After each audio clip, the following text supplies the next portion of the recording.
கட்சிக்காக உழைச்சிருந்தா மக்களே பாராட்டுவாங்க, இவங்கெல்லாம் இயக்கத்துக்கு துரோகம் செஞ்சவங்க, இவங்களுக்கெல்லாம் இந்த நிலை தான் அப்படின்னு எடப்பாடி பழனிசாமி சொல்றாரு. பழனிசாமி மற்றவர்களுக்கு துரோகம் செய்தவர், அது எல்லோருக்கும் தெரியும். இது வந்து ஒன்றும் நான் சொல்லி தான் தெரியணும் அவசியம் இல்லை. ஒரு 3 வயது குழந்தையும் கேட்டாலும் துரோகம் என்றால் என்ன என்பதை சொல்வார்கள். அதான் சொல்லுவேன், நம்ம ஊரில் ஒரு பழமொழி உண்டு, ஒருத்தர் திருடிட்டு ஓடுவான், அவனை எல்லாம் துரத்திட்டு போவாங்க.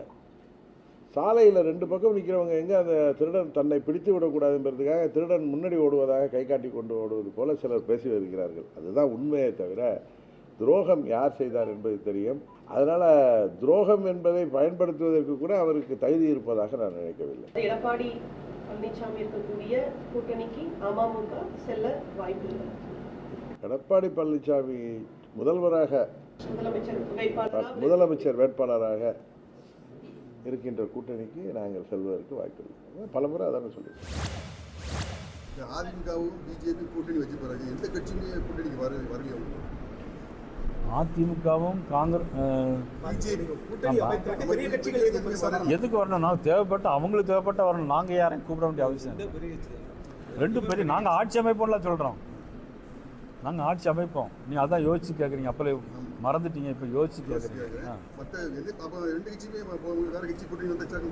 வந்தால் கண்டிப்பாக சேர்ப்போம். நீங்கள் கூட வந்தால் சேர்ப்போம். நீங்கள் கூட கட்சி ஆரம்பித்து வந்துட்டோம், நாங்கள் சேர்ப்போம். சந்தேகம் இல்லாமல் 50 பைசா ஒன்றுப்போம். 4 அணா இருக்குது தெரியுமா? 4 அணா தெரியுமா? எவ்வளோ 4 அணா எவ்வளோ சொல்லுங்க? 50 பைசா 4 அணா தெரியுமா? நிறைய பேர் தெரியும். 4 அணா 10 பைசா, 5 பைசா, 2 பைசா, 1 பைசா. ஆமாம், அந்த ஜெயிச்ச பிறகு அந்த 1 பைசாவுக்கும் வேல்யூ உண்டு. 50 பைசா அதுக்கப்புறம் 50 பைசா தான் வேல்யூ. ஆனால் ஜெயிக்கும்போது அது 1 பைசாவுக்கும் வேல்யூ, 4 அணாக்கும் வேல்யூ உண்டு. வெற்றி அதுதான் இலக்கு. ஒன்று சேரணும் எல்லாரும். பிஜேபி சாமி கும்பிட்றது எப்படின்னு சொல்லும். உலகத்துக்கு சொல்லிக் கொடுத்தவன் நான். நீ கும்பிட்ற சாமியே உனக்கு இரவல் கொடுத்தவன் நான். நீ எனக்கு சாமி கும்பிட்றது சொல்லித்தர போறிய? அதனால் தேசப்பற்ற போதிக்கும். இந்த தேசமே என்னது? செக்கிழுத்தவன் தூக்குல தொங்கினவனை விட நீ இந்த தேசப்பற்ற எனக்கு சொல்லித்தர போறிய? சொல்லுங்கள். அதனால் இவங்களை வச்சுக்கிட்டு என்ன பண்ணுவீங்க? நீங்கள் காவிரி நதிநீருக்கு நிற்பியா, இல்லை கச்சத்தீவு மீட்புக்கு நிற்பியா, இல்லை முல்லை பேரியாற்று உரிமைக்கு நிற்பியா, என் மொழி செத்து போச்சு மீட்க வருவியா? எதுக்கு வருவ? என் நிலத்தின் வளத்தை சுரண்ட வருவ, என் வரியை எடுத்துகிட்டு போக வருவ, என்னோடய வாக்கை பறிக்க வருவ. வேறு எதுக்கு வருவ? உனக்கு என்ன இருக்குது இந்த நிலத்தில்? சொல்லுங்கள். அதனால் எதுக்காக இந்த கட்சின்னு சொல்லுங்கள். தேசிய கட்சிகள் இருக்கக்கூடாதுன்னு எந்த மாநிலத்துக்கும் தேவையில்லைன்றேன். இருந்து என்ன பண்ணிச்சுன்னு சொல்லுங்கள். தனியார் முதலாளிகளுக்கு தரகு வேலை பார்த்ததை தவிர வேறு அந்த கட்சிகளின் சாதனை ஒன்று சொல்லுங்கள் பார்ப்போம். அரசு பொதுத்துறை அப்படின்னு என்ன இருக்குது? அரசு பொதுத்துறை நிறுவனம் அப்படின்னு என்ன இருக்குது? இந்த விண்ணூர்தி நிலை இருக்க? சரி, விண்ணூர்தி யாருது? யாருது சொல்லுங்கள். கல்வி இருக்கா உனக்கிட்ட? மருத்துவம் இருக்கா? சாலை ஓடுதல் பராமரித்தல், மின் உற்பத்தி விநியோகம், Adani port, Adani farming, Adani airport, Adani மின் உற்பத்தி. அப்போ நீ என்ன பண்ணுவ? கமிஷனை வாங்கிட்டு கையெழுத்து போட்டு புரோக்கர் வேலை வைப்பேன். வேற என்ன வேலை வைப்பேன்? நீங்கள் தலைவர்களா தரகர்களா? பதில் வச்சிருக்கீங்களா?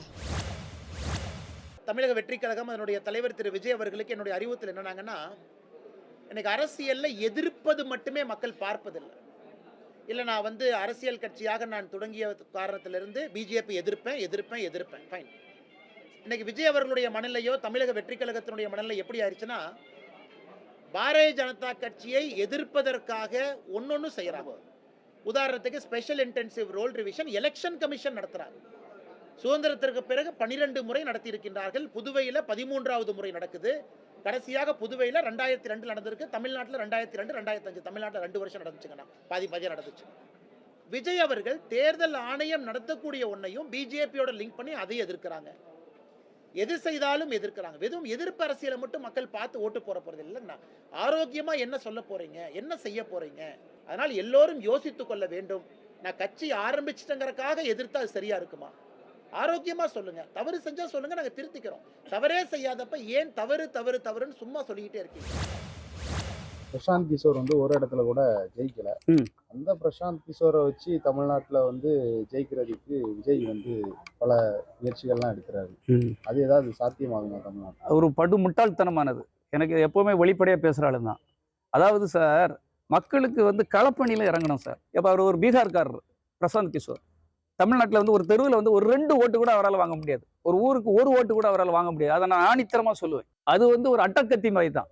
அது மேலே பறக்கிற பட்டம் மாதிரி தான். எப்போ வேணாலும் அத்துட்டு வந்துடும். அவங்களுடைய கெப்பாசிட்டியே இதை தான் சார். நீங்கள் வந்து ஏமாந்து இந்த மக்களுடைய பணத்தை அவங்ககிட்ட கொடுக்காதீங்க. அவங்களுக்கு கொடுக்குற பணத்தை மக்களுக்கு கொடுங்க. ஒரு நல்ல பயிற்சியாளர்கள் வேணும். அதாவது பயிற்சியாளர்கள் வேற, சூதாட்டக்காரர்கள் வேற. பயிற்சி பண்ணி ஒரு குதிரையை அழகாக கொண்டு வர்றது, ஒரு பெரிய கட்டமைப்பை அழகாக கொண்டு வர்றது ஒன்று. அதை வச்சு சூதாடுறது ஒன்று. இப்போ விஜய் வந்து நல்ல ஒரு அழகான நல்ல ஒரு பயிற்சி பண்ணி அவங்க அப்பா நாங்கள் எல்லாரும் இருந்து அதை வளர்த்து அழகாக கொண்டு வந்தாங்க. அவர் நல்ல வளர்ச்சியை உருவாக்குறாங்கிற எல்லாருக்கும் தெரியும். அதுக்காக கடினமான உழைச்சிருக்கோம், கடினமான போராடி இருக்கோம். இப்போ வந்தவங்க வேணா நாளைக்கு ஒரு 4 வருஷத்துக்குள்ளே வந்தவங்க அதை பண்ணோம் இதை பண்ணோன்னு சொல்லலாம் சார். பொறுப்பு இல்லாமல் பேசக்கூடாது. அன்னைக்கு கூட ஆதவ அர்ஜுனா ஏதோ பேசலாங்கிறதுக்கு பேசுகிறாரு. தொட்டுப்பார், நீ வந்து மோதிப்பார், அப்படிலாம் பேசக்கூடாது சார். ஏன்னா எனக்கு வன்முறை அங்கே சண்டைக்கே வந்திருக்காங்க. யாரையும் அப்படி பண்ணக்கூடாது சார். ஏன்னா நீ விஜய் தொட்டுப்பார் அத்தனை கல்லூரி மாணவர்களும் வருவாங்க. கல்லூரி மாணவர்கள் வேற வேலை இல்லையா? அதுக்கு நம்ம இப்போ அப்பா ஆத்தா எல்லாரும் கஷ்டப்பட்டு படிக்க வைக்க அனுப்புகிறோம் அவங்கள காலேஜுக்கு. தவறான வன்முறையை தூண்டுற மாதிரி தப்பான பேச்சுகள் கண்டிப்பாக பேசக்கூடாது சார். உடனுக்குடன் செய்திகளை தெரிந்து கொள்ள சன் நியூஸ் பெல் ஐகானை கிளிக் பண்ணுங்க.